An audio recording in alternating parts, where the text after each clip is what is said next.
Estamos no mês da mulher. Elas são fortes, podem vestir e ser o que quiserem e merecem todo o respeito e igualdade de tratamento em qualquer situação. A autoestima feminina é uma importante ferramenta de empoderamento e até mesmo de quebra de preconceitos e paradigmas. É sobre este assunto que a gente conversa agora no quadro Viva Bem.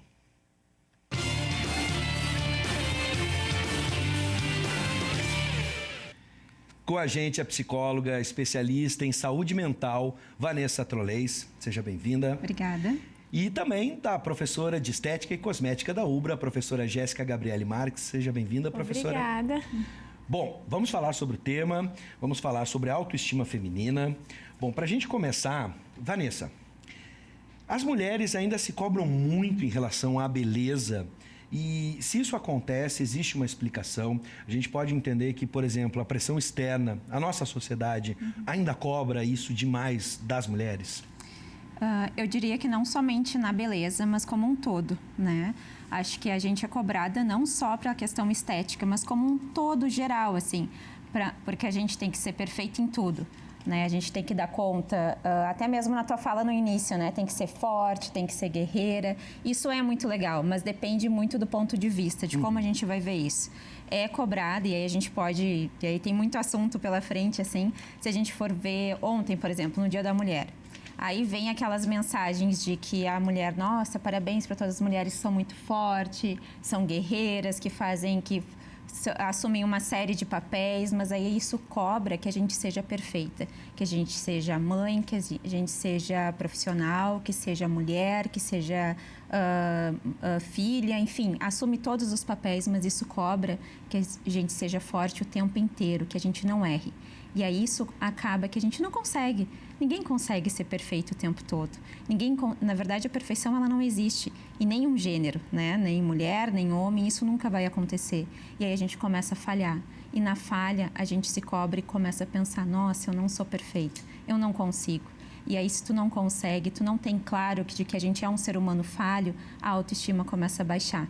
E aí tu começa a baixar, tu começa a se sentir mal e pensa, bom, eu nem vou tentar mais nada, eu não consigo mesmo, né? E se tu não tem uma estrutura mais forte, se tu já tá mais fragilizada, tu acaba pensando que tu não consegue mesmo, de que tu não é capaz e aquilo vai se rompendo. E aí vai prejudicando todos os teus laços sociais, familiares, né? E aquilo vai por água abaixo mesmo, assim. Bom, professora, dentro desse panorama, a estética e cosmética, com seus conhecimentos, né, está aí, né, para maximizar ainda mais esse empoderamento e independência feminina. Uma esteticista profissional está preparada para perceber quando a busca por um padrão de beleza, por exemplo, ultrapassa os limites ou quando ela pode vir a desencadear uma doença, por exemplo? Nessa perspectiva da cobrança muito forte também, me chamou a atenção na fala da Vanessa de que as pessoas também, em um determinado momento, aquela cobrança é tão grande e o patamar foi estabelecido lá em cima, por exemplo, com atrizes, enfim, quando a gente está falando de beleza, de que algumas mulheres podem desistir. Não, isso não é para mim, não, estética e cosmética, esse tratamento, não, eu não vou mudar nada, nunca vou chegar a ser a fulana de tal, enfim. Isso acaba prejudicando até mesmo o trabalho de vocês? Sim. Bom, primeiro, se nós estamos preparadas para identificar, né? Um profissional bem formado e ético, com os critérios éticos bem estabelecidos na sua carreira, né? Consegue sim identificar, porque o nosso objetivo principal quando a gente fala em estética, e eu sempre bato muito nessa tecla, é promover saúde. No sentido de saúde mental, como ela vinha falada, é promover a autoestima e não padronizar, né? E a estética hoje, ela ainda tem algumas pessoas que trabalham de forma antiética que pensam que vender estética é vender um padrão. Sim. Então, a gente tem duas linhas na estética que separam muito essa questão do comércio, da comercialização da profissão em si e dos serviços que a gente presta. Então, a gente não maquia, a gente não cuida da pele, a gente não cuida do corpo com o objetivo de padronizar as mulheres e nem mesmo os homens, porque hoje os homens também consomem o nosso mercado, né? Sim. mas sim para promover essa autoestima, e que a gente entende que para as mulheres, em relação à beleza, é muito mais cobrado do que para os homens. Isso, como tu falou, por causa da sociedade, né? Então, o profissional ético, ele precisa saber enxergar que no momento em que ele está com o paciente, ele está ali com o ser humano que busca os seus anseios emocionais acima de qualquer outra coisa, né? Então, eu busco a estética porque talvez eu não esteja bem comigo mesma. E não adianta eu só arrumar aquilo ali que está me incomodando exteriormente se eu não vier a trabalhar o meu interno que me incomoda. Sim. Porque no momento em que eu tenho a baixa autoestima, eu resolvo um certo problema estético que me incomoda, se eu não conseguir ajustar a minha autoestima para entender que está tudo bem ter alguns defeitinhos, eu vou sempre ir atrás de outros defeitinhos e outros defeitinhos que movimentam aí o mercado da estética e que não contribuem para a saúde pública em geral, que Sim. é o que a gente gostaria que fosse. Sim. A gente gostaria que a estética contribuísse para a autoestima e para a saúde, né? Então, por isso que a gente está nessa luta de que os profissionais sejam formados de forma ética e não mais de forma mercadológica quando se fala em estética. Esse é um ponto, antes de passar para a Vanessa, eu tenho mais uma pergunta direta para ela. É importante a formação, e isso aqui a gente tem que valorizar o trabalho, isso em todas as áreas da universidade, da UBRA, aqui é um compromisso de se formar profissionais, bons profissionais que conhecem a técnica, mas que têm um compromisso ético muito grande. Mais do que formar profissionais aqui na UBRA, a gente gosta de formar seres humanos. E essa é a importância da formação num curso de estética e cosmética. Algumas pessoas ainda podem estranhar existir um curso de estética e cosmética, enquanto as pessoas veem cursos técnicos, que estão aí a serviço das profissionais. Mas a formação que a gente adquire aqui dentro da universidade, especialmente a professora com as suas alunas e alunos, é o diferencial. Sim, vocês trabalham a ética dentro da A gente está inserido dentro da área da saúde, justamente porque a gente prima que a estética tenha esse olhar e porque a gente entende da importância desse autocuidado, desse autoenxergamento na saúde mental, né? Bom, agora eu começo com a Vanessa. A mídia especializada. Aqui eu falei em padrões, né? Um patamar que, por exemplo, se estabelece nas novelas, se estabelece no cinema, por exemplo, né? Na opinião de vocês, hoje a mídia especializada tem diversificado a representação feminina, de certa forma. Esse movimento, por exemplo, de espaços especializados para falar de beleza em todos os sentidos, eles são importantes para a elevação da autoestima das mulheres. Como é que a gente pode... Hoje, a gente tem canais hoje que podem diferenciar o que a gente imagina de um conceito de beleza antigamente que a gente tinha? Sim, acho que a mídia ela tem se colocado tentando quebrar um pouquinho os padrões, assim, de alguma forma. Ainda tem o padrão, né, aquele cultural e enraizado muito firme ainda, muito forte. Mas já vem, assim, colocando e quebrando um pouquinho os tabus, mostrando que existe outras formas de beleza, né? E que elas devem ser aceitas e que, tá tudo certo. E isso é muito legal porque a representatividade é importante. A gente está inserido na sociedade, a gente precisa se sentir pertencente a grupos para a gente se sentir aceito, sentir que a gente faz parte de algo. Então, se eu não identifico que na TV aparece alguém que é parecido comigo, uma pessoa mais gordinha, uma pessoa que utiliza óculos, uma pessoa que é negra, uma pessoa que usa o cabelo crespo, sei lá. Eu preciso ver que tem alguém que é parecido, os pares. Se eu não ver isso, eu não me identifico, né? Então, assim, vamos pegar algo que é popular, assim, que não tem quem não conhece. Não é uma questão de se gosta, se não gosta. A Anitta, por exemplo, né? A Anitta todo mundo conhece, independente se gosta ou não é essa a questão. A Anitta traz nos shows dela, por exemplo, todos os tipos de pessoas, né? Gordinha, cadeirante, né? Pessoas com uma série de deficiências, né? Ela traz negros, ela traz todos os tipos de pessoas. Todo mundo se reconhece ali, por isso que ela é conhecida. Sim. Então, todo mundo, de uma certa forma, é representado por ela de algum jeito. Então, isso é importante, porque as pessoas se reconhecem de algum jeito. Então, isso vai quebrando os padrões, né? E a pessoa vai elevando a autoestima. Nossa, eu tô ali também, isso faz parte de mim. Então, a pessoa vai se sentindo que o certo não é só aquele padrão, né? Eu também faço parte disso, então eu posso me sentir alguém, né? Professora, nesse caso aqui, a Vanessa falou muito da mídia que vem em geral, para nós, né? Por exemplo, canais abertos de televisão, enfim. Mas vocês lidam, às vezes, com mídias especializadas, né? Mídias, por exemplo, que vão tratar de novos produtos, né? Catálogos, enfim. Hoje, a indústria da estética e cosmética consegue passar isso para os profissionais, essa diversidade grande que a gente tem de beleza? Como eu falei, a gente ainda tem 2 nichos dentro da estética, né? Duas formas de visão.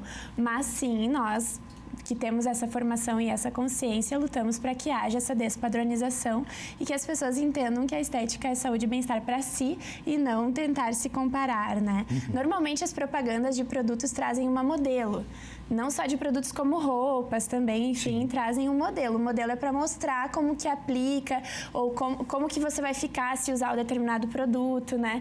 E esse modelo tende à necessidade que ele gere um objeto de desejo. Eu desejo estar dessa forma, né? E às vezes é muito difícil, sim, a gente conseguir fazer com que as pessoas entendam que elas não têm que se comparar, que aquele produto pode ser bom. E até, inclusive, quando a gente fala em mercado, a gente vai ter produtos que são bons para determinados tipos de pele, para determinadas pessoas e outros para... Então, a gente acaba fazendo essa seleção também dentro do momento de tu fazer a propaganda. E as pessoas acabam se sentindo, então, dessa forma representadas por marcas que vão ter o apelo específico para elas, né? Enquanto outras marcas continuam aí no paralelo tentando fazer com que haja um objeto de desejo específico. Eu quero me tornar como aquela, olha que cabelo bonito, eu quero aquele cabelo, então eu vou comprar aquele produto. Só que nem sempre aquele produto é bom pro meu cabelo. Então essas é como se fossem linhas paralelas, né? E a gente tem lutado para que sim, essa representatividade possa aparecer nas mídias também. E as pessoas entendam que há produtos específicos para ela. O mercado já oferece de tudo. Então eu tenho que saber em que fonte buscar para que eu possa me identificar e fazer um bom usufruto do produto que eu quero comprar, do serviço que eu quero fazer, do tratamento que eu quero estar fazendo, né? Sabendo que aquilo vai me beneficiar. E não que eu vá desejar ser como a modelo. Vanessa, quais costumam ser os erros mais comuns que a gente vê no dia a dia, que fazem a mulher ficar com baixa autoestima? Onde é que, claro, a gente já em outras discussões a respeito do tema, conseguimos ver avanços, e há pouco falamos de alguns avanços, por exemplo, na mídia, enfim. Mas onde a gente ainda não avançou, onde a gente pode melhorar urgentemente? Acho que a sociedade, tanto como macro e micro, assim, pensando nas redes que a gente trabalha, escola, né, pensando na adolescência, assim, a gente é muito cruel, assim, os grupos, né, as pessoas, elas nunca estão satisfeitas com nada, assim, gostam muito de apontar os erros dos outros, né. Eu tenho um colega que ele costuma dizer, assim, que é muito fácil a gente apontar o dedo, mas esquece que tem 4 apontado pra gente, assim. Então, é importante que a gente aprenda a olhar para nós, né? Antes de poder estar apontando para o outro. Então, a gente aponta muito para o outro e esquece de olhar para si. E tu apontando para o outro, tu esquece que aquela pessoa, muitas vezes, ela está sorrindo por fora, mas não sabe o que ela está passando por dentro. Então, assim, hoje em dia, as redes sociais, assim, elas são utilizadas a todo instante. E aí, tu coloca uma foto lá, e aí a pessoa é aquela enxurrada de comentários. E as pessoas se autorizam a dizer o que elas querem sobre aquilo ali. E às vezes os comentários, eles não são bons. E a pessoa coloca uma foto ali justamente porque ela quer que seja dito alguma coisa boa, né? E aí vem algo que te menospreza, algo que te coloca para baixo, e aquilo ali faz um efeito absurdo no emocional de uma pessoa.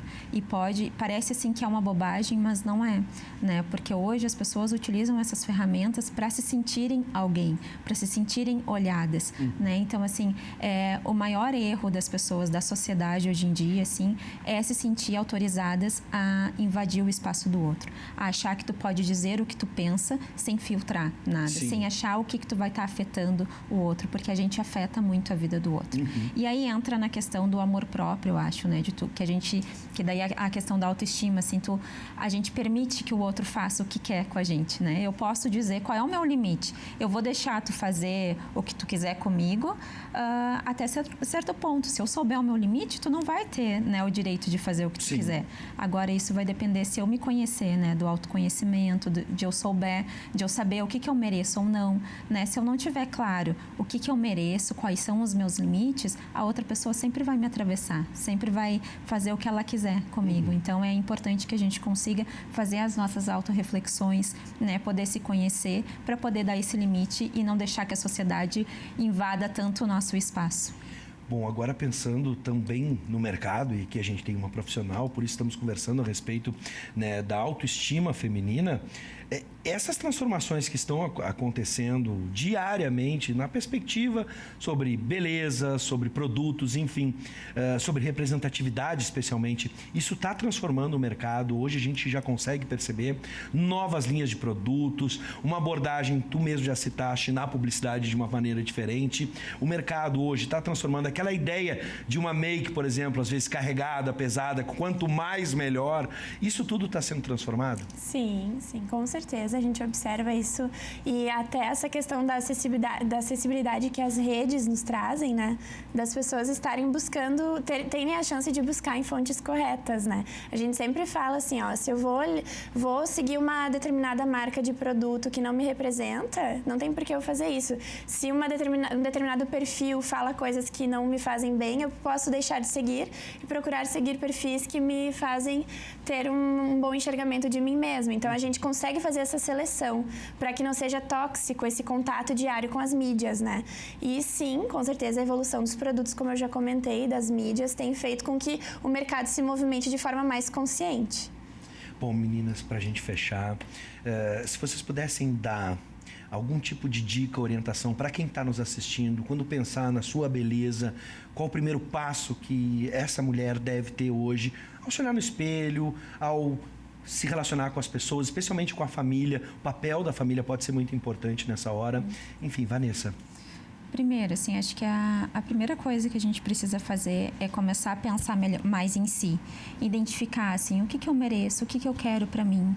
É se respeitar, né? Aprender a se respeitar. A forma que a gente se relaciona com nós mesmos vai ser a forma que a gente vai se relacionar com os outros. Os meus limites, eu que vou dar os limites pro outro, né? Para ele poder me invadir ou não, né? Para ele parar, para ele interromper o momento que eu não tiver satisfeita com aquilo. Para mim poder saber se eu vou me amar mais, se eu vou conseguir deixar que ele me ache feia ou não. Não é a pessoa que vai dizer se eu sou feia ou não. É eu que vou gostar de mim. É eu que tenho que achar se eu estou me sentindo bem. Não é a outra pessoa, não é a mídia, não é tantas coisas que circulam por nós todos os dias. Eu preciso estar bem comigo mesma e assim, é importantíssimo que a gente aprenda que a gente é um ser humano falho, que a gente tem as imperfeições sim, e aceitar que tem algumas coisas que a gente não vai conseguir mudar e que tá tudo bem, que mesmo assim a gente vai ser um ser humano bonito, que não é só a beleza estética que importa, é interior também, e que tem coisas que a gente pode modificar, tanto no interior quanto no exterior,